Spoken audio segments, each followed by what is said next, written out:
आता इतरही टॉप 9 राजकीय बातम्यांचा आढावा घेऊयात। दिल्लीसह मुंबई आणि नागपुरात महाविकास आघाडीचं आंदोलन, बीड परभणीतील घटना आणि अमित शहांच्या आंबेडकरांसंदर्भातल्या वक्तव्याचा निषेध।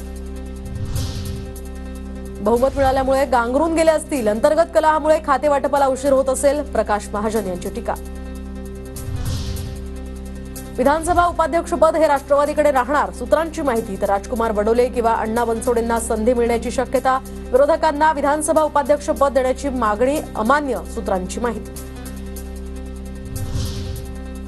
भाजपचे आमदार राम शिंदे यांची विधान परिषद सभापती पदावर बिनविरोध निवड, तर उपसभापती नीलम गोऱ्हे यांची घोषणा, पक्षानं दिलेल्या संधीचं सोनं करणार, राम शिंदेंची प्रतिक्रिया। सोलापुरात शहांच्या बाबासाहेबांवरील वक्तव्याच्या निषेधार्थ माथाडी कामगारांचं कामबंद आंदोलन, शेतकऱ्यांचा कांदा लिलावासाठी न उतरवल्यामुळे आता शेतकऱ्यांचा रास्ता रोको।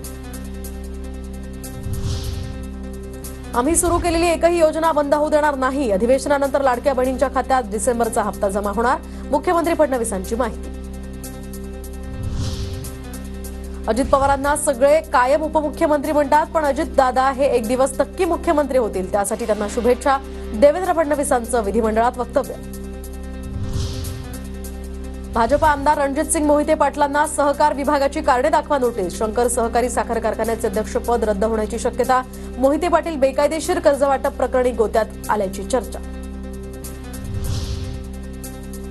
रणजितसिंग मोहिते पाटील फक्त कागदोपत्री भाजपचे आमदार, तर 8 दिवसात त्यांच्यावर कारवाई होणार, राम सातपुतेंची टीका।